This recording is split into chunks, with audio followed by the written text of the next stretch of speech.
뭐 이런 것뿐만 아니라 더 나아가서 뭐 박테리아까지도 자기에게 에너지를 줄 수 있는 케미컬에는 다가가고 독이 있는 물질에서는 멀어지는 이 어프로치 앤 어보이던스 비헤이비어를 저는 생각해보면 지능의 가장 원초적인 형태가 그렇지. 아닌가.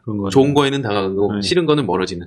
벌써 이 단일 세포, 싱글셀 크리처에게 이미 있다는 거. 강화학습이 있는 건가요? 그렇죠. 강화학습이 있는 거죠. 모델 프리 강화학습이 있는 것 같네요. 모델 프리 강화학습이 있습니다. 네. 그래서 그런 것들을 이제 다 통칭을 해서 이 바이올로지컬 인텔리전스 혹은 내추럴 인텔리전스라고 부를 수. 이 강의에서 제가 라이프에게 뭐가 중요하냐라고 물어보면은 이 두 가지인 것 같아요. 정보와 바운더리. 이게 딱 진이랑 셀이거든요.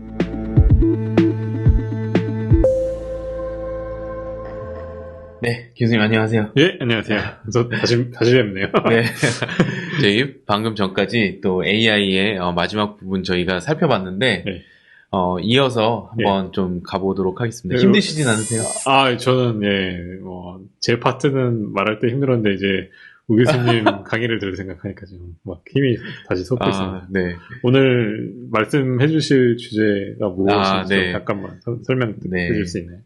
저희가 처음에 이제 계획을 짰을 때, 저희 이 강의든 아니면 영상 시리즈를 기획을 했을 때, 처음에 인간의 지능에 대해서 한번 살펴보고, 그 다음에 인공지능에 대해서 살펴보고, 또 한번, 그 다음에 생명에 대해서 살펴보고, 인공생명에 대해서 살펴보고, 이런 식으로 좀 했었는데, 그래서 오늘은 생명에 대한 얘기를 좀 할 거고요. 무거운 주제네요. 무겁습니다. 제 마음과 머리도 무겁고, 지금 굉장히, 많은 고민이 됐었어요. 왜냐면 잘 모르는 것들이, 그러니까, 아리까리했던 게 많았던 것 같아요. 그거를 정확하게 질문을 던지기 시작하니까, 좀 봐야 될 것도 많았고, 참고해야 될 것도 많았던 것 같은데, 저희가 이제 초반에 말씀을 드렸던 그, 라이프, LMPO, 네. 라이프 인스파이어드에 왜 라이프가 들어갔는지를 그렇죠. 제가 물론 앞으로 계속 얘기하겠지만 일단 오늘 또 시작이 될 것 같습니다. 그래서 라이프 인스파이어드 뉴럴 네트워크스에서 뉴럴 네트워크스가 사실 어떻게 보면 홍석준 교수님께서 말씀해 주신 AI의 물론 인간도 뉴럴 네트워크이지만 AI 중요했다면 이제 오늘은 라이프. 예, 교수님 이게 이 영상을 시청하시는 분들이 당연하다고 생각하시는 분도 계실 것 같은데, 또 어떤 분들은 지능을 얘기하는데 생명이 어떤 관계일까? 오늘 아마 그 주제에 대해서 그냥 얘기해 주실 것 같은데. 맞습니다. 그걸 다 얘기해 주실 것 같으니까 지금 스포일을 할 수도 없고.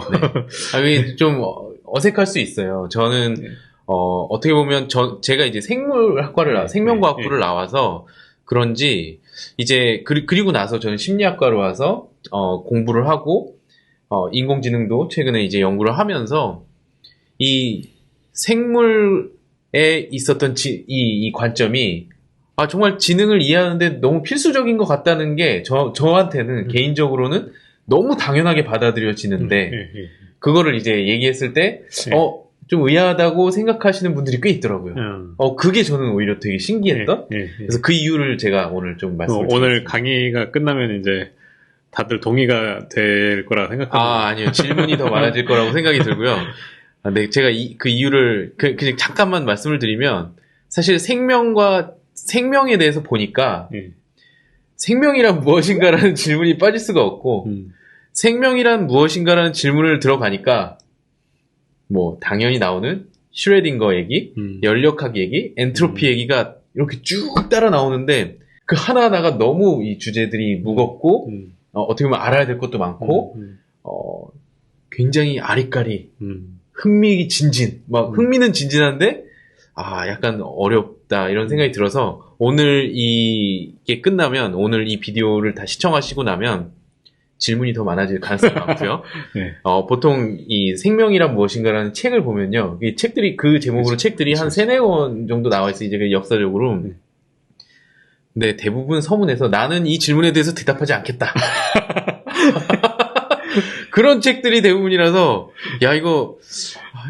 근데 해보니까 알겠어요. 저도 오늘 그 질문에 대해서 대답을 하긴 어렵지만 조금 다뤄보려고 합니다. 약간 예전에 그 리처드 파이먼이 양자역학을 이해했다고 말하는 사람은 이해하지 못했다라고 하는 것처럼 그렇죠. 비슷합니다. 생명의 출현도 공부를 하면서 할수록 이해하지 못하니까 그분들이 그렇게 쓰시지 않았을까. 그래서 사실 오늘 제가 이따가 굉장히 더 많이 나가고 싶었는데, 일단 끊어야 되겠다 해서 제가 그 생명이란 무엇인가? 연력학? 그런 거에서 이제 일단 끊었는데, 그래서 다음에 또, 이제 오늘은 생명과 지능이고, 다음에 생존과 지능으로 제목을 좀 바꿔서 두 번째를 또 하려고 그래요. 그래서 일단 오늘은 생명과 지능에 대해서 좀 같이 살펴보시죠. 보시는 분들은 아시겠지만 제가 여태까지 얘기 드렸던 건 굉장히 프랙티컬한 내용인 거에 반해서 우리 오 교수님께서 관심 있고 이렇게 준비하신 내용들은 진짜 여러 도메인이 걸쳐진 정말 이 생물학, 인지신경과학, 당연히 인지신경과학, 그리고 물리학, 철학, 이렇게까지 섭렵을 해야 아마 좀 이해가 되실 텐데, 저 지금 오늘 너무너무 궁금해요. 이 지능이 출현이 어떻게 되는 거야. 그래서 너무 하시면 실망할 것 같은데, 그래서 사실 이게 너무 다학제적이라서 제가 진짜로 안 그래도 준비하면서 맨 앞에 적어놓은 게 내가 이 전문가가 아니다. 이 말을 꼭 하자. 저는 그냥 전문가가 아니고요. 화두를 던진다 쯤으로 이해해 주시면 저희 둘 다 그런 것 같아요. 이 주제를 좋아하는 그냥 아재들. 덕후들의 대담. 그래서 저희 덕담, 아재들의 덕담입니다. 네, 맞습니다. 그래서 오늘 이제 지능의 출현, 생명과 지능이라는 좀 앰비셔스한 질문으로, 제목으로 시작을 해보겠습니다. 네. 이 시작을 하려고 이제 사실 PPT를 만들려고 준비를 했는데, 이 마지막까지 어떻게 시작해야 될까? 막 너무너무 고민이 되는데, 최근에, 이 로빈 하이징어라는 분의 Self Generating Brain이라는 책을 이제 접하게 됐습니다. 이분은 그 디벨롭먼털 뉴로바이올로지스트인데, 제가 진짜 강추하고, 여기에 이제 유튜브 링크도 그분이 이제, 최근에 굉장히 좋은 강의를 하셔서, 링크를 올려드렸는데, 이분이 이 마빈 민스키의, 보니까 그 교수님 벨트에 민스키가 빠져 있어요. 맞아요. 마빈 민스키가 빠져 있습니다. 맞습니다. 이 마빈 민스키도 사실 굉장히 중요한 인물이고, 커그니티브 사이언티스트고, 아티피셜 인텔리전스 컴퓨터 사이언티스트고, 이모션에 대해서도 연구를 하셨고, 굉장히 유명하신 분인데, 사실 이 아티피셜 인텔리전스에 대한 정의를 이분이 내린 게 있더라고요. 재밌죠? 네. 그래서 보니까, the science of making machines do things that would require intelligence if done by man. 해서, 확실히 저희 그 부제였던 그 휴먼 레벨 인공지능에 되게 어울리는, 그러니까 휴먼 레벨을 목표로 하고 여기에 man이라는 게 딱 들어가 있습니다. 그래서 사람에 의해서 할 수 있다면, 필요한 그런 지능이 require 되는 그런 것들을 할 수 있는 기계를 만드는 거. 이 과학이 이제 artificial intelligence다. 라고 했는데, 사실 이 로빈 하이징어 교수님은 여기서 이제, 이 사람만 그러냐? 이러면서 이제 예를 듭니다. 버터플라이 예를 이제 굉장히 재밌는 예를 드는데, 이 버터플라이가, 뭐 우리가 간단하게 생각해도, 굉장히 지능적인 행동들을 하죠. 뭐 이렇게 꽃에서, 꿀을 모으고, 돌아다니고, 언어도 있습니다. 이렇게 의사소통도 하고, 그리고 이 교수님이 하이징어 교수님이 이제 예를 들었던 거는 대륙을 걸쳐서 이 미국에서 굉장히 추운 데서 따뜻한 데로 이 계절에 따라서 이렇게 이동을 하는 그런 나비종이 있다고 합니다. 근데 그 나비들이 되게 신기한 게 그 대에 하는 게 아니고 몇 대에 걸쳐서 합니다. 그러니까 할아버지가 여기서 절로 갔다면 손자는 저기서 여기로 오는 거죠. 그거 어떻게 기억하냐. 근데 그런 게, 사실 그 생물학을 공부하면, 생물학 이제 제가 사실 이따가 교과서 보여드릴 텐데, 1학년 때 이제, 1학년 때는 이제 보통 기초 과목 배우고 2학년 때, 1학년, 2학년 때 이제 일반 생물학을 듣는데, 그때 보통 처음에 나오는 그런, 그리고 또, 맞아요. 행동학을 또 제가 이제 공부를 했었는데, 동물 행동학? 뭐 이런 최재천 교수님한테 제가 예전에 수업을 들었었는데, 그런 거 배울 때 처음에 나오는 게 특이적인 행동. 태어나자마자 가르치지도 않았는데 하는 행동들에 대해서 배우는데, 그런 예인 거죠. 이런 지능, 도대체, 이건 지능이 아니냐? 일종의 저희 지난 영상에서 말했던 인덕티브 바이어스랑 연관이 되는 건가요? 네. 그렇죠. 이거는 어떻게 보면 지네틱 바이어스라고. 진에 이제 들어있는 인덕티브 바이어스죠. 그리고 이제 뭐 예쁜 꼬마 선충은 잘 아시겠지만 이미 뉴런이 다 이제 되어 있고 이해되어 있는 그런 동물인데 이 예쁜 꼬마 선충 굉장히 연구 많이 하시죠. 이 어떤 먹이가 있으면 다가가고 멀어지고 뭐 이런 것뿐만 아니라 더 나아가서 뭐 박테리아까지도 어떤 케미컬 자기에게 에너지를 줄 수 있는 케미컬에는 다가가고 턱신에서는 그러니까 독이 있는 그런 물질에서는 멀어지는 이런 approach and avoidance behavior. 이 approach and avoidance behavior를 저는 어떻게 보면 이 지능의 가장 생각해보면 지능의 가장 원초적인 형태가 그렇지. 아닌가. 좋은 거에는 다가가고 싫은 거는 멀어지는. 그것들을 보이는 행동이 벌써 이 단일 세포, 싱글셀 크리처에게 이미 있다는 거. 강화학습이 있는 건가요? 그렇죠. 강화학습이 있는 거죠. 모델 프리 강화학습이 있는 것 같네요. 모델 프리 강화학습이 있습니다. 네. 그래서 이 강화학습이 이미 있는 이런 그런 것들을 이제 다 통칭을 해서 이 바이올로지컬 인텔리전스 혹은 내추럴 인텔리전스라고 부를 수가 있는데 제가 지금 말씀드린 이 싱글셀 그 프로토조아라고 하는 또 이런 어떤 그 싱글셀 그 뭐라 그러죠? 단일 세포 오르가니즘을 통칭해서 가르치는 이런 용어가 있더라고요. 이 용어가 이제 말하는 게 어떤 뭐 포토 엑신 어프로치. 그래서 빛에 다가가서 어떤 광합성을 하고 또 어떤 안 좋은 게 있으면 그런 거에 대해서 리펠런트 하는 그런 행동이 이제 이미 나타나는데 요 그림은 이제 이 조셉 루드라고 하는 굉장히 유명한 신경과학자죠. 저희 한국에도 이제 이 루드의 제자들이 굉장히 여기저기 정말 활약을 하고 계신데 이분이 최근에 이 Deep History of Ourselves라고 하는 진화에 대한 책을 쓰셨습니다.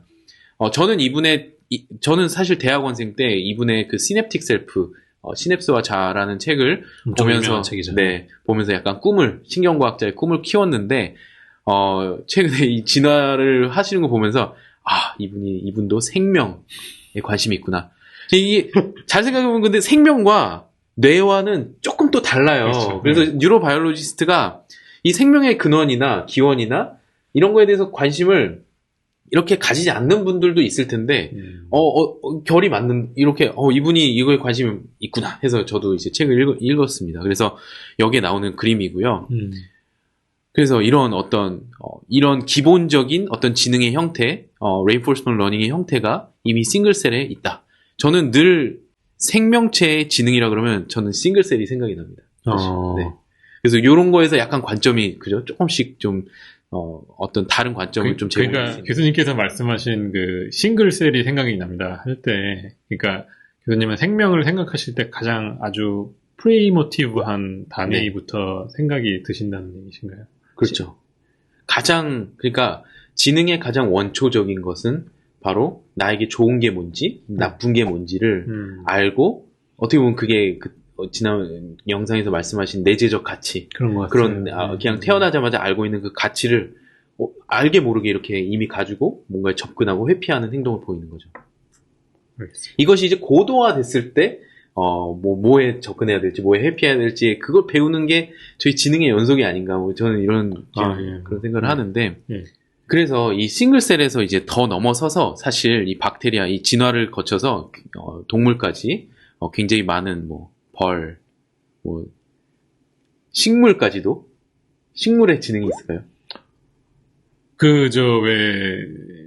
이렇게 동물도 잡아먹는 식물들 있잖아요. 그런 데는 있을 것 같기도 하고, 그냥 스태틱하게 계속 서 있는 애들, 걔네들이 스태틱하진 않잖아요. 시간에 따라서 계속 움직이긴 하는데, 있을 것 같기도 해요. 지금 생각해보면. 교수님께서 말씀하셨듯이, 좋은 건 테이크하고 싫은 건 어보이드 하는 건, 얘들도 그럴 것 같으니까. 저는 당연히 있다고 생각합니다. 그렇군요. 그런 관점의 차이가 약간 있는 거죠. 그래서 생물학을 공부했던 그 사람의 입장으로는 어떻게 보면 이 생명에는 모든 생명에 그냥 지능이 있는 것 같아요, 저는. 이게 되게 지능에 대한 어떤 선입견이 되게 강한 것 같아요. 되게 뭔가 움직여야 되고, 뭔가 인간다워야 되고, 그런 게 있는데 지금 교수님께서 약간 그 선입관을 탁 깨주시는 것 같거든요. 그래서 지능이라는 건 계산 메커니즘이니까 확실히 그렇게 어떤 추상적이더라도 이런 어떤 좋아하는 걸 테이크하고 싫어하는 걸 어보이드하는 것이 지능의 시초다라고 얘기하시면 당연히 다 있어야 될 것 같거든요. 네. 그게 왜 있어야 되는지, 그러니까 결국에는 생존을 하기 위해서인데, 그래서 여기 보시면은 제가 굉장히 제가 좋아하는 저희 집 강아지입니다. 아, 그래요? 네. 아. 그래서 귀여운 것들만 모아놨는데 제가 무슨 말을 하고 싶었냐면 사실 저희가 이렇게 이 크리처들과 그러니까 식물까지도 어떻게 보면 좀 공유하는 그런 게 있는 것 같아요. 뭔가가. 그래서 저희가 쉽게 이런 그 식물들도 꽃도 꺾을 때 약간 죄책감이 들잖아요. 그런 거에서 저는 이들에게 분명히 있는 그 지능과 어떤 무언가 생명 그것에 대한 공감도 저는 이들에게 있는 이런 지능 때문에 그런 게 아닌가. 아니 어떻게 보면 굉장히 시적인 표현인 것 같아요. 아, 네. 꽃 한 번 꺾을 때도 네. 그 이들에게 담긴 지능이 담긴 의미가 있는 네, 거예요. 네. 그래서 뭐 바퀴벌레도 사실 제가 바퀴벌레는 안 넣어놨지만 사실 곤충이나 바퀴벌레 제가 좀 그런 거 징그러워해서 그런 것도 사실 다 지능이 있는 거죠. 엄청난 지능입니다. 그래서 처음에 사실 교수님께서 그런 말씀 잠깐 지나가면서 하셨었는데 그 지능에 대해서 말씀하시면서 그럼 개체 수가 많은 게 지능이 좋은 거냐 뭐 이런 말씀을 잠깐 그렇죠. 하셨었거든요. 네, 그렇죠. 그때 박테리아나 아니면은 뭐 진짜 이런 그 바퀴벌레 엄청나게 이 생존력이 있는 강한 이 친구들 다 지능이 엄청난 거죠, 사실. 오늘 들으면서 홍석준의 지능 계속 제가 강조했잖아요. 인간의 지능, 인간의 지능으로 제가 바꾸고 지능의 정의는 절대로 아닌 것 같아요. 지금 말씀하신 것 중에 포인트가 개체마다 네. 뭐 궁극적으로는 생존일 것 같은데 생존에 달려있는 어떤 이 니치가 다 다르기 맞아요. 때문에 네. 거기에 따라서 다 정의가 달라져야 맞습니다. 된다고 생각해요. 그런 의미에서 박테리아가 확실히 그쪽으로는 지능이 좋은 것 같네요. 그렇죠. 그래서 여기 보시면은 사실 이게 저희 생명의 나무라고 하잖아요. 제가 오늘 생명의 나무는 안 가져왔는데 진화를 보면 사실 저희가 이렇게 쉽게 할 수 있는 오해가 저희의 이런 루카라고 하는 이제 루카가 그 어떤 공통 조상을 보통 얘기하는 그 얘기인데 용어인데 공통 조상에서부터 이렇게 나왔는데 저희는 보통 오해를 하면은 뭐 원숭이에서부터 사람이 나왔다. 뭐 이래서 원숭이나 동물을 인간보다 약간 하찮은 존재로 이렇게 여길 수가 있는데 사실은 진화의 그 생명의 나무를 보면 저희 지금 다 동시대에 살고 있는 똑같은 진화를 거쳐서 온 존재들이거든요. 다른 점은 각자의 니치를 찾아서 각자가 살 만한 공간을 찾아서 살 수 있는 그 베리어블들을 학습하고 거기서 살아남을 수 있는 지능을 획득한 거죠. 그런 의미에서 저희는 박테리아나 똑같은 존재입니다, 사실. 제가 좀 강의가 길어져서 죄송한데 제가 최근에 본 다큐멘터리 넷플릭스에서 본 다큐멘터리였는데 뭐냐면 범고래. 범고래가 천적이 없잖아요. 제가 그걸 보면서 뭘 느꼈냐면 쟤네들의 세상에 적이 있겠다. 네. 이 인간의 지능이 꼭 다가 아니고 쟤네들은 쟤네들의 환경을 다 구축해놓고 저기서 엄청나게 안락한 생활을 할 수도 있겠다라는 생각이 들더라고요. 그래서 지능은 정말 확실히 개체마다 다르게 정해야 되는 것 같아요. 그래서 맞습니다. 그래서 여기 이제 이분이 아까 처음에 제가 보여드렸던 이 하이징어가 얘기한 게 딱 버터플라이 지능, 뭐 예쁜 꼬마 선충 지능 이런 얘기를 하세요. 그게 확실히 휴먼의 지능. 근데 저도 그렇고 홍 교수님도 그렇고 저희 인간의 지능을 좀 알고 싶은 거잖아요. 휴먼 레벨. 근데 그 레벨을 알 때 저희와 공유하는 게 있는 이 생명들을 보면 분명히 지능에 대해서 더 잘 이해할 수 있지 않을까 하는 게 어떻게 보면 저의 관점이고 또 제가 좀 기여할 수 있는 바가 아닌가 이런 생각을 좀 하는 거죠. 그래서 제가 이거 다 보여드렸고 사실 중요한 질문이 그럼 어떻게 이 내추럴 인텔리전스 혹은 바이올로지컬 인텔리전스 저는 뭐 라이프 인텔리전스라고도 부르고 싶은데 이 인텔리전스가 어떻게 나타났는지 그리고 생명이 무엇인지 이 질문 굉장히 어려운 질문입니다. 오늘 아까도 말했지만 제가 대답할 수 없어요. 미리 말씀드립니다. 근데 조금 그래도 클루를 좀 찾기 위해서 조금이라도 뭔가 좀 이 질문을 미리 던진 분들이 있기 때문에 그것들을 살펴보면 좀 알 수 있지 않을까, 뭔가 힌트를 얻지 않을까. 그래서 초점이 휴먼 레벨 인텔리전스를 이해하기 위한 또한 인공지능을 더 임프루브하기 위한 어떤 힌트 같은 거를 오늘 얻어갈 수 있으면 저는 굉장히 좋을 것 같습니다.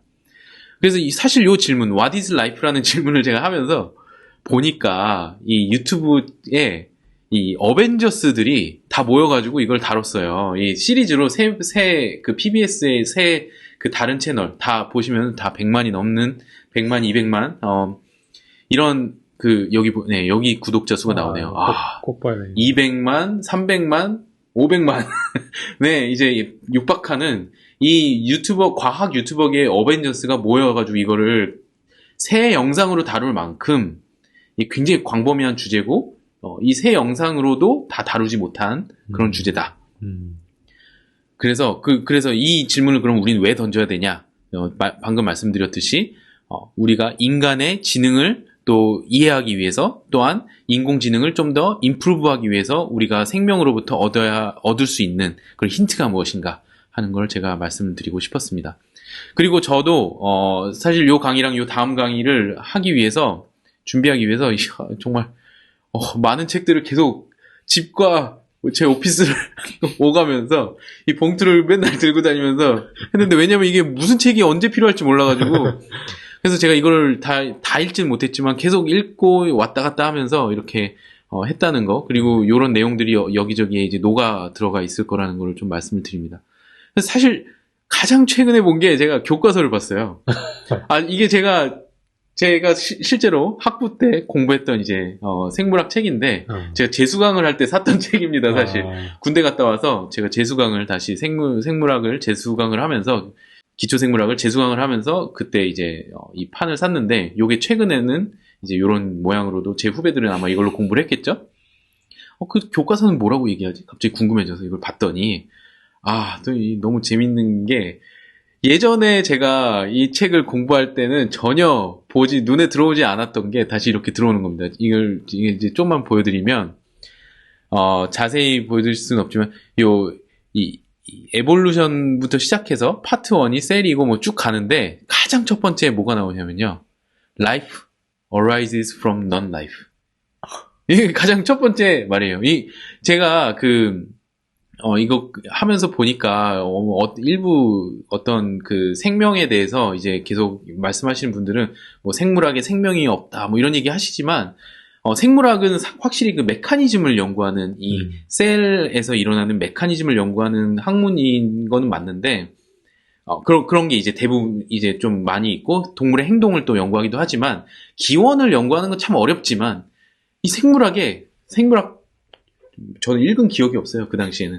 왜냐면 교수님들도 이 부분은 이렇게 넘어가긴 그렇죠. 하지만, 그래도 이 교과서에 가장 처음에 Life arises from non-life 하고 What is life라는 질문을 던진다는 거죠. 그래서 저는 이 생물학이 생명에 대해서 분명히 다루고 있다 이런 생각이 들고, 그래서 제가 좀 더 거시적으로 보기 위해서 이 컨텐츠 인 브리프 파트들을 쭉 봤더니 이것도 너무 재밌는 거예요.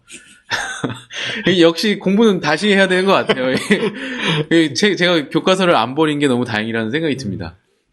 자, The Order of the Parts를 보니까 처음에 셀이 나오고요. 그 다음에 Information and Heredity가 나오고요. 그 다음에 Evolution이 나오고, 그 다음에 Diversity가 나오고 Ecology가 나오는데, 여기서 가장 중요한 이제 핵심이 저는 셀과 Information인 것 같아요. 이게 왜 제가 너무 재밌냐면, 제가 이거를 쭉 준비하면서 이 강의에서 제가 딱 라이프가 뭐냐라고, 혹은 라이프가 뭔지는 저도 대답하기 어렵지만, 라이프에게 뭐가 중요하냐라고 물어보면은 이 두 가지인 것 같아요. 정보와 바운더리.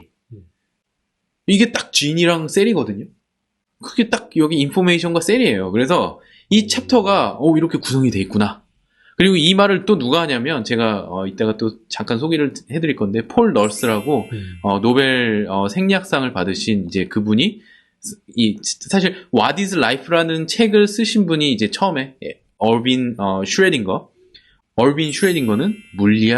노벨 물리학상을 받으신 분이 책을 내셨고, 또 노벨 생리학상을 받으신 폴 널스라는 분이 또 생명이란 무엇인가라는 책을 쓰셨고, 또 번역도 돼 있습니다. 그래서 그분의 책에 보면은 진과 셀, 그 가장 기본적인 두 가지고, 그 다음에 나오는 게 에볼루션입니다. 5가지로 얘기를 하시는데, 진, 셀, 에볼루션.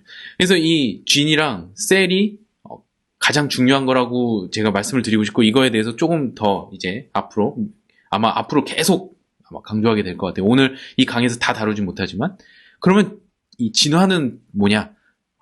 모르겠어요. 진화는 정말 어려운 질문인데 진화도 이 생명에 있어서 너무너무 중요한 건데 저는 이 진화의 문제는 좀 또 다음 시간에 다루게 될 것 같은데 결론부터 얘기하자면 진화는 이미 진과 셀이 주어진 환경에서 생명이란 게 이미 나온 상황에서 이 생명체가 추론하고 또한 새로운 것을 만들어낸 디버시티를 만들어낸 그건 생성 뭔가 제너레이션 뭔가 딱 떠오르시지 않나요? 제너레이티브 모델 제너레이션이죠. 제너레이션과 또 추론 인퍼런스를 하는 프레딕션하고 이게 저는 에볼루션인 것 같아요. 그래서 에볼루션은 지능의 요체인 것 같은데 그 핵심에는 진과 셀이 분명히 있는 것 같아요. 인포메이션과 바운더리. 네, 그래서 제가 여기 before looking at this textbook이라고 적은 거는 제가 이 책을 보기 전에 이미 인포메이션과 바운더리가 중요하다고 생각을 했는데 이 책에 이렇게 나와 있어가지고 너무 신기했다는 거고 이 책을 보고 나서 뭐 바뀐 게 많진 않지만 이미 생물학에 보니까 생물학 교과서에 이미 이 생명의 핵심들이 다 이렇게 담겨져 있고 이 철학이 담겨져 있다는 제가 그런 생각을 했습니다. 교수님은 어떻게 책을 읽기도 전에 저런 생각을 하셨어요? 그러니까 저는 근데 폴 널스나 제가 스스로 생각한 게 아니고 제가 말씀드렸는데 이 교과서를 제일 마지막에 봤거든요. 제가 나머지 책들을 다 보고 맨 마지막에 교과서가 있네 하고서 교과서 꺼내서 봤는데 이 다른 책에서 이제 생각했던 그리고 고민하면서 바운더리와 인포메이션이 제일 중요한 것 같아 라고 하고 봤더니 이 책의 챕터가 바운더리와 인포메이션에 딱 맞춰서 있었다는 게 너무 신기해서 그거를 좀 경험을 공유드리고 싶었습니다. 그래서 이 교과서를 다시 돌아가서 첫 번째 장에 챕터 1에 아까 Life arises from non-life에 가보면 이 one concise definition이라는 게 나와요. 여기도 다 얘기는 하는 게 여기서 although we all know a living thing when we see one. 그래서 우리가 뭔가를 보면 뭐가 살아있는 건지 생명체인지는 알지만 it is difficult to define life ambiguously. 그래서 이 생명을 정말 정확하게 정의하는 거는 너무 어려운 일이다. 너무너무 동의가 되고요. 우리가 보면 알지만 아리까리한 것도 있어요. 요새 뭐 제일 문제되는 바이러스 생명인가요? 아닌가? 이거 굉장히 좀 이것도 논란이 되는 주제예요. 이것도 저는 사실 배웠을 때 다 동의가 된 주제라고 들었었는데 이번에 폴 러스의 또 강의를 보니까 바이러스 생명이다. 그분은 그렇게 얘기하시더라고요. 그래서 이 정확하게 라이프에 대해서 정의하기 굉장히 어렵다. 그런데 여기서 굉장히 간단하게 한 게 organized genetic unit capable of metabolism 그 다음에 reproduction and evolution. 그래서 중요한 거를 좀 이렇게 뽑아보면 organized genetic unit. 진이 중요하다는 건 정말 많은 곳에서 나오는데 제가 이따가 또 좀 더 설명을 드릴게요. 메타볼리즘. 에너지를 만드는 거죠. 외부에 있는 에너지. 이게 왜 중요한지 또 이것도 설명을 드리겠습니다. reproduction, evolution. 이 두 가지는 오늘 아마 설명을 못할 가능성이 많고요. 오늘 주제의 핵심으로 들어가 있진 않고요. 왜냐면 이 두 가지는 생명이 이미 존재하고 나서부터 시작돼서 그래서 다음 주제가 생존과 지능인데 이 생명의 기원은 요 두 가지 위에 게 더 중요하다는 좀 생각이 많이 들었습니다. 그리고 위키피디아도 제가 보니까 제가 이거 이렇게 어떻게 하지 하면서 보니까 위키피디아에 또 정리가 엄청 잘 돼 있어요. 제가 사실 이 강의를 볼 때 위키피디아 너무 많이 참조하지 말자 이런 생각을 했는데 이 라이프에 대한 주제가 위키피디아에 대부분 너무 정리가 잘 돼 있고 라이프 앤 엔트로피 뭐 이런 거 그리고 거기에 있는 제가 팩트 체크를 다 해보니까 다 맞아요 어느 정도. 그래서 위키피디아의 정의도 꽤 볼만한데 여기서 이제 나타내는 게 호미오스테이시스, 오르가니제이션, 메타볼리즘, growth, adaptation, responsiveness, reproduction 다 굉장히 중요한 요소들이라는 생각이 듭니다. 이거 보니까 좀 어떠신가요? 이런 정의, 중요한 요소들 어떻게 느껴지시나요? 진짜 부정할 수 없이 다 하나하나 중요한 것 같고 대신에 저의 입장에서 바라봤을 땐 다 중요하긴 한데 어디서 시작을 해야 될지를 잘 모르겠어요. 그러니까 어떤 게 프린시플이고 어떤 게 결과인지 또는 다 프린시플인지 또 이것 말고는 다른 건 없는지 그러니까 바운더리가 조금 네. 그렇습니다. 충분히 이제 이 큰 랜드스케이핑을 좋아하시는 교수님께서 약간 어려운 마음이 드실 수 있는데 저도 딱 그렇습니다. 그래서 오늘 어떻게 보면 저도 굉장히 다른 방식이긴 하지만 랜드스케이핑을 하는 거나 마찬가지라고 보시면 될 것 같아요. 그래서 시작은 어쩔 수 없이 피해갈 수 없습니다. 이 책부터 시작이 돼야 되는 것 같고, 어윈 슈레딩거의 What is Life? 이 책에 이제 이분은 아시겠지만 양자역학의 전문가시고 슈레딩거의 고양이 이런 것들을 포함해서 이 노벨 물리학상은 이제 슈레딩거 방정식과 관련된 것으로 받았다고 알고 있고, 그것도 양자와 관련된 것으로 알고 있습니다. 그걸 1933년에 이제 노벨상을 타시고 이후에 아마도 이렇게 좀 새로운 그런 조금 더 보통 이제 대가가 되면 두 가지로 이렇게 간다 그러더라고요. 첫 번째는 이렇게 굉장히 프랙티컬하게 가시는 분이 있고, 어떤 분들은 굉장히 앰비셔스하게 가시는 분이 그런 약간 유니파잉 티오리 같은 걸 찾는 분이 있다고 하는데, 이분도 약간 좀 더 유니파잉 뭔가를 찾고 싶었던 것 같고, 그래서 라이프에 대해서 얘기를 하시는데, 근데 이 책 읽어보면 저는 굉장히 인상 깊었던 게 읽어보셨어요, 저걸? 네, 영어로 읽은 건 아니고요. 원어도 물론, 계속 참고를 했는데, 생명이란 무엇인가 번역본이 있어서 그거를 중심으로 읽었습니다. 근데, 이분이 자신을 험블 피지시스트라는 단어로 표현을 하세요. 그러면서 내가 이 분야의 전문가가 아니라는 거를 몇 번을 강조하시면서 하는데, 제가 적어놨습니다. 우리도 이런 자세를 유지해야겠다. 괜히 안다고 막 하지 말고, 네, 맞아요. 저도 험블, 브레인 사이언티스트, 뉴로 사이언티스트로 봐주시면 좋겠는데, 하여튼 이 책에서 이제 슈레딩거의 빅 퀘스천이 뭐냐면, 이게 이제 챕터 1인데 이런 말이 있습니다. 내가 질문을 던지겠다. How can the events in space and time which take place within the spatial boundary of a living organism be accounted for by physics and chemistry? 이게 이제 이분의 큰 질문이었어요. 그 질문에 이제 원류를, 그러니까 중심적인 얘기들을 이렇게 제가 몇 가지로 키워드로 좀 정리를 해봤는데, 스페이스 앤 타임, 물리학자들의 가장 기본적인 이제 중심 관심사이고, 또한 신경과학자나 저희 같은 생물학자에게도 스페이스 앤 타임은 부인할 수 없는, 부정할 수 없는 가장 중요한 축이죠. 그 다음에 스페이셜 바운더리, 이게 제가 아까 바운더리가 중요할 거라고 한 가장 첫 번째 시초가 이 얘기입니다. 이 슈레딩거 바운더리라는 말을 아무런 증명 없이 그냥 쓰고 있습니다. 바운더리는 그냥 주어졌습니다. 어떻게 보면 생명에게 바운더리는 필연적인 것 같아요. 근데 사실 제가 이 강좌를 준비하기 전에 저희 연구실에서 홍 교수님이랑 같이 어떤 연구들을 하면서 이 바운더리에 대한 정말 깊은 고민을 했습니다. 저희가 바운더리가 꼭 있어야 되냐? 바운더리는 도대체 뭐냐? 우리가 굉장히 당연하다고 생각하는 바운더리도 굉장히 어려운데, 바운더리는 반드시 있어야 된다는 게 저희의 결론이고, 생명이 있기 위해서는 바운더리가 반드시 있어야 되는데, 그 이유는 고립되진 않죠. 오픈 시스템으로 뭔가 에너지의 그 수준이 다르게 유지돼야 되는 그 바운더리, 어떤 내부가 있어야 되는 게 이제 결론인데, 그 이유에 대해서 이따가 또 좀 더 설명이 될 것 같아요. 그 다음에 accounted for, 이 말이 또 굉장히 중요한데, 그 다음에 나오는 말이 이제 physics and chemistry인데, 이분의 어윈 슈레딩거를 이은, 이게 이제 1944년 나왔으니까 지금 거의 이제 80년 동안 이제 수많은 분들이 이제 뛰어들었습니다. 이 질문에 대답하기 위해서. 그러니까 이 책은 정말 중요한 책은 맞습니다. 왜냐면 어떻게 보면 이 생명에 대한 어떤 탐구냐면, 물리와 화학을 이용한 생명에 대한 탐구에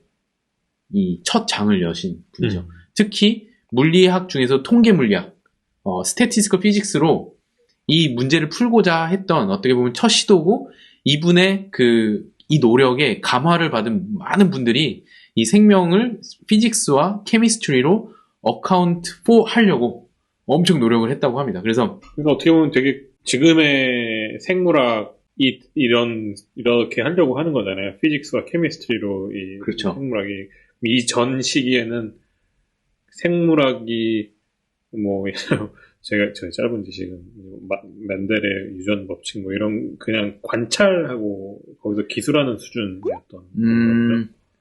근데 사실 뭐 피직스와 케미스트리로 저희가 생물학을 다 하고 있다고 저는 생각하지 않아요. 생물학은 생물학만의 저희 문법이 있고 그 탐구의 그게 있는데 이제 피직스와 케미스트리는 굉장히 물질에 대한 거잖아요. 예. 어떻게 보면 그 머티리얼에 대한 거죠. 그러니까 non life죠.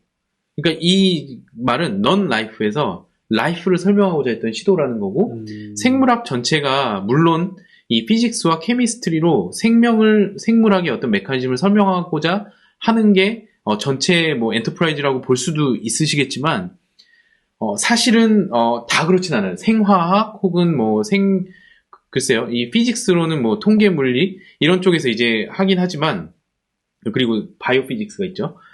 하지만 모든 분들이 다 이거를 목표로 하진 않고 생리학이나 행동학 이런 분야들은 사실 그리고 진화 이런 것들은 이 피직스와 케미스트리로 다 설명하진 않죠. 그리고 그런 거를 다 추구하지도 않습니다. 근데 어떻게 보면 이 슈레딩거는 제가 볼 때 이 러를 찾고 싶었던 거죠. 프린시플. 그게 어떻게 보면은 생물학자들이 다 가지고 있지는 않은 목표라고 저는 생각이 들어요. 그런데 이 물리학자의 관점에서 본 생명은 바로 이 프린시플을 찾고 싶었던 거고 그게 지금 어떻게 보면 저는 그런 접근들이 지금 되게 잘 믹스가 돼서 저희 신경과학에는 여러 관점들이 들어와 있다고 생각이 들어요. 뉴로바이올로지나 뉴로사이언스에는 컴퓨테이셔널 뉴로사이언스 하시는 분들 이 프린시플 찾고자 하시는 분들도 굉장히 많고 하지만 뭐 메커니즘을 설명하고 어떻게 이 인터랙션이 되는지 피지올로지 혹은 행동 이 전체를 다 설명이 되는 그 전체의 어떤 뭐랄까요 스콥 속에서 이것도 하나의 방법인 것 같아요. 어떤 하나의 큰 필드인 것 같아요. 그래서 하여튼 지금 모두가 다 피직스와 케미스트리로 라이프의 현상을 어카운트 하고 있다고 보진 않습니다. 저는. 근데 이게 굉장히 매력적이라는 생각은 들어요. 네.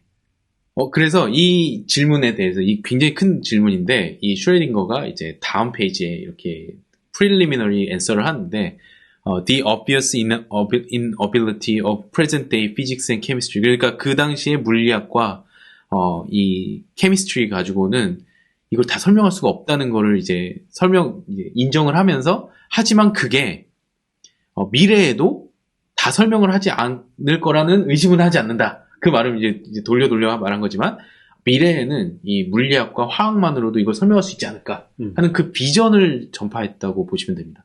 그 비전이 저는 굉장히 뭐랄까요 어떻게 보면 굉장히 앰비셔스하면서도 굉장히 아름다우면서도 왜냐면 예를 들어서 통일장 이론 이런 거 굉장히 저도 어릴 때 아인슈타인과 이 천체 물리학자를 굉장히 동경하면 잘하는 뭐 그런 과거가 있는데 중학생 때 이제 블랙홀에 대해서 맨날 읽으면서 그랬던 이제 과거가 있는 사람으로서 이 굉장히 그 단순한 로우로 프린시플로 이거를 생명을 설명하려는 이 노력, 이 목표, 이 원대한 비전, 이 비전이 많은 사람들을 정말 이렇게 동화시킨 거죠. 그래서 이제 이따가도 보여드리겠지만 이 왓슨 앤 크릭이 이제 DNA를 또 발견한 것도 이 슈레딩거에게 편지를 보낼 정도로 그랬다고 합니다. 이따가 또 보여드릴게요. 그런데 제가 약간 좀 원문, 팩트를 좀 더 자세히 보여드리려고 지금 원문을 제가 많이 카피를 해왔는데,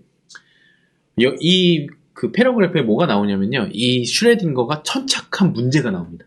그러니까 이 책에서 풀고자 했던 아까 요 질문은 어떻게 보면 요 질문은 굉장히 좀 넓은 질문이고, 네. 그러면 도대체 너가 슈레딩거 선생님이 뭐를 진짜 대답하고자 천착했느냐. 그 천착한 문제는 여기서 이제 요약이 되는데 한 번만 읽어볼게요. First, a physical organization to be in close correspondence with thought as my brain is with my thought. 근데 여기 보시면은 정말 신기하지 않습니까? thought이라는 말이 처음에 나옵니다. 이 질문에서. 이분도 인지 과정, 그 생각의 과정을 관심이 있었던 것 같아요. 근데 여기 뭐라고 나와요? Must be a very well-ordered organization. 그러니까 이분의 되게 처음 질문이 생각이 너무 오르가나이제이션이 잘 돼 있는데, 저는 이걸 읽으면서 그런 생각이 들어요. 내 생각은 이렇게 잘 오르가나이즈가 안 돼 있는데, 역시 천재는 다르다, 이런 생각이 들었는데, 나의 생각이 이렇게 잘 오르가나이즈가 돼 있는데, 그렇다면 분명히 이 생각에 커레스판던트 하는 그런 피지컬 오르가나이제이션, 뭐 말하자고 하면 브레인이겠죠? 이 브레인도 굉장히 오르가나이즈 돼 있을 거다. 그리고 that means the events that happen within it must obey strict physical laws, at least to very high degree of accuracy. 그래서 이 브레인이 뭔가 분명히 이 strict한 physical law를 따르고 뭔가 굉장히 accuracy가 높을 건데 그거 어디서 나오는 거냐? 이 질문인 거죠. 그게 첫 번째 질문이었어요. Secondly, 제가 약간 영어 수업 같죠? 네. 그래도 이렇게 원문을 읽어본 것과 아닌 것에 그쵸. 저는 차이가 많이 난다고 생각해서 계속 원문을 좀 보여드리는 겁니다. The physical impressions made upon that physically well-organized system by other bodies from outside obviously correspond to the perception and experience of the corresponding thoughts, forming its material, as I have called it. 그래서 여기 그 다음 문장까지 좀 가보면, therefore, 지금 해석이 잘 안 되실 수도 있는데, 한번 멈춰서 읽어보셔도 됩니다. Therefore, the physical interactions between our system and others must, as a rule, themselves possess a certain degree of physical orderliness. That is to say, they too must obey strict physical laws to a certain degree of accuracy. 이거 좀 놀랍지 않나요? 저는 뭐가 놀랍냐면 제가 여기서 아마 제가 여기 요약을 좀 해놨는데 이분이 천착한 문제들 오더리니스 아웃다 이게 처음이에요. 저희 인지과학자로서 심리학자, 신경과학자로서 그래 우리랑 생각이 같다. 브레인에서 시작하였습니다. 그리고 피지컬 인터랙션 그러니까 내 브레인이 외부에 있는 세상을 받아들일 때 센세이션, 퍼셉션 이것들이 다 certain degree of physical orderliness가 있는 것 같은데, 이거 도대체 이거 어디서 나온 거냐? 생명에 대한 책 맞나 싶죠? 근데 이 생명에 대해서 질문을 하면서 이 도대체 이 order가 어디서 나왔는지, 그 order에 대한 시작의 시초는 바로 이 슈레딩거 천재인 이분의 이 well ordered 된 thought에서부터 시작이 된 것 같아요. 이 정말 저는 이 당시에 그러니까 1944년 아마도 윌리엄 제임스도 요 당시, 윌리엄 제임스가 얘기했던 게 내성법, 이런 걸 얘기했는데, 이만큼 인트로스펙션이 중요한 것 같아요, 저는. 과학의 발전에 있어서, 나 자신에 대해서 생각하는 게 중요한 것 같습니다. 그래서, 하여튼, 요 두 가지 질문을 또, 이 영상도 제가 굉장히 인상 깊게 봤는데, 이 스튜어트 카프만 아시나요? 모르겠어요. 셀프 오르가나이제이션의 대가. 이분도 이제 생명의 그런 기원과, 이런 거에 대해서 오랫동안 천착해 오신 그런 분이시고, 이렇게 나이가 많이 드셨어요. 최근에 이제 영상인데, What is Life Answering Schrödinger라는 영상입니다. 봐야 되겠죠. 저도 봤는데 2번 이상 봤어요. 근데, 이분이 이제 요약을 해줍니다. 이분의 관점에 대해서 제가 일단 마지막쯤에 또 다시 한번 말씀을 드릴 텐데, 이분이 Schrödinger asked two major questions. 너무 요약을 잘해주셔서 그냥 가져와야 되겠다 했습니다. What is the source of order in organisms? 생명체, 이 order 어디서 나왔냐? How do organisms remain ordered in face of the second law of thermodynamics? 이 제2연력학 제2법칙 아시잖아요, 다들. 이거에 맞닥뜨려서 이 엔트로피가 증가되는, 무질서도가 증가되는 거에서 어떻게 이 order를 유지하느냐? 이 두 가지 질문이 가장 중요한 이 책의 질문이었고, 여기 오더의 주어는 그냥 예를 들어서 어떤 특정한 오더라기보다는 이제 오가니즘이 디시페이트 하지 않고 뭔가 어떤 프린시플을 갖고 생존을 하거나 메타볼리즘을 운영을 하고 이런 의미에서의 order인가요? 그렇죠. 네, 그런 의미인데 이 order도 한번 생각하면 할수록 깊어요, 의미가. 사실 슈레딩거에 이따가 에이피리오딕이란 말을 제가 좀 설명을 할 텐데, 슈레딩거가 그런 얘기를 합니다. 우리 물리학자들은, 험블 피지시스트라고 표현하면서, 우리 물리학자들은 이 결정을 연구한다고 그래요. 크리스탈. 정말 오더된 크리스탈. 레티스. 네. 그런 오더가 아니죠. 여기서 말하는 오더는 그것보다 이 슈레딩거의 말에 따르면 훨씬 더 이 크리스탈은 덜 하다고 표현해요. 되게 약간 지루하고 약간 그러니까 결국 엔트로피로 치는 거죠. 엔트로피가 정말 뭐랄까 이퀄리브리엄 상태 높은 그냥 고정된 그런 크리스탈이 아니라 물론 크리스탈 연구하시는 분들은 또 반대하실 수도 있는데 굉장히 흥미로운 그런 것들이 많은데 이분이 얘기한 그런 오더 말고 굉장히 비주기적인 그러니까 완전히 오더는 아닌데 약간의 이 디스오더가 섞여 있는 오더. 그래서 에이피리오딕 여기 에이피리오딕 솔리드가 가장 중요한 말이거든요. 이 슈레딩거의 이 책의 가장 중요한 한마디를 뽑자면 에이피리오딕 솔리드인데 이게 DNA거든요. DNA 발견하기 전이에요. 이게 근데 DNA를 발견한 크릭 앤 왓슨이 이제 이거에 대해서 이제 나중에 편지를 쓰는데 그만큼 이제 이 오더 안에 있는데 그래서 저는 아까 디스페티브라는 말 굉장히 감사한데 그 그러니까 디시페테이티브라는 말이 이제 뭔가 완전히 분리된 이퀄리브리엄으로 가는 거잖아요. 흩어지고 이 세컨 러브 다이내믹스에 따라서 이제 다 없어지는 흩어지고 그게 이제 에너지가 리디스트리뷰트 돼서 이제 완전 분포가 고르게 되는 그런 상태를 말한다면 사실 생명체도 디시페테이티브한 프로세스 안에 있어요. 제가 보니까 그렇더라고요. 그 과정 속에서 그러니까 완전히 이퀄리브리엄이 아닌 뭔가 확산이 되는데 확산이 되진 않아요. 이게 저는 이게 퍼즐인 거죠. 머릿속에서 그래 맞아. 그런데 이게 그럼 뭐지? 이런데 이번에 많이 정리가 저도 됐는데 그래서 그 생명도 이 디스페테이티브한 퍼지는 그런 확산되는 과정의 일부분이라고 생각이 들고요. 그래서 그것과 완전히 다른 존재가 아니라 그것에 있으면서 이 엔트로피가 이 낮은 데서 높은 데로 가는 그 과정 중에 있는 에이피리오딕한 디스오더와 오더 사이에 있는 굉장히 그 프리 에너지가 충만한 그런 존재들이 이제 라이프인데 그러니까 호메오스테시스라는 어떤 생존의 어떤 바이어블 존이 있다면 네. 그 안에서 그게 허락하는 안에서 오더가 어떨 때는 조금 낮아질 때도 있고 그렇죠. 높아질 때도 있지만 거기서 어떤 올더된 다이나믹을 계속 만들어내면서 호메오스테시스를 계속 지켜나가는 그때의 그 올더 그리고 그 소스가 어디서 나오는가가 이제 그렇죠. 근데 그 호메오스테시스를 오늘은 제가 이제 호메오스테시스라는 얘기까지도 못 가요.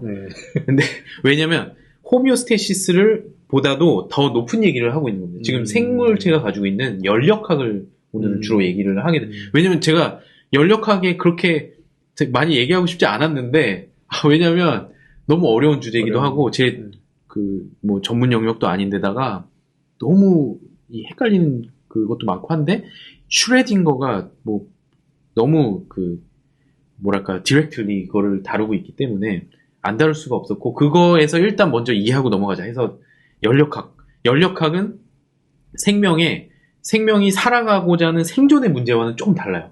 제가 보니까. 그래서 생존보다도 이 생명이라는 이 전체 시스템에서, 전체 개에서 이 오픈 시스템이 가지고 있는 이 어떤 위치, 포지션이 뭐냐. 그리고 너는 이 연력학 제2법칙에서 너는 어떻게 살아남고 있냐. 이런 문제인 거죠. 그래서 조금 더 따라가 보시면은, 이 두 가지 질문 중에 제가 첫 번째 질문을 일단 뛰어넘었어요. 왜냐면 첫 번째 질문은 오히려 쉬워요. 근데 두 번째 질문이 굉장히 복잡한데 두 개가 연결돼 있습니다. 두 번째 질문이 뭐였냐면 지금 말씀하신 이 디스페테이티브한 이 second law of thermodynamics 엔트로피가 낮은 곳에서부터 높은 곳으로 가는 이 부인할 수 없는 이 전 우주는 다 지금 저 아인슈타인도 그렇고 모든 사람 양자역학을 한 모든 사람들이 동의하는 한 가지 로가 뭐라 그러냐면 이 세컨드 로거든요. 연력학 제2법칙 엔트로피는 낮은 데서 높은 데로 흘러간다. 우리 시간의 기원도 그렇고 모든 게 이 세컨드 로인데 이 세컨드 로 오브 다이나믹스가 보니까 위기가 좀 많았어요. 다 해결이 됐어요. 그거 이따가 또 말씀드릴 텐데 하여튼 이 세컨드 로 오브 서머 다이나믹스도 보시면은 이게 비디오가 막 넘쳐흐릅니다. 특히 PBS 스페이스 앤 타임. 제가 사실 박사 때도 즐겨 봤었는데, 제가 한국에 2017년 오고 나서 못 봤는데, 그동안 엄청난 또 영상들이 많이 돼 있더라고요. 그래서 블랙홀 문제부터, 호킹 레디에이션, 뭐 다 이 서모다이나믹, 세컨 로와 관련된 얘기들입니다. 근데 하여튼, 이거의 질문의 근원으로 가보니까, 벌써 이 슈레딩거보다 먼저 이런 분들이 이제 이 문제에 대해서 얘기를 했어요. 처음 얘기하신 분이 이 루돌프 클라우지우스.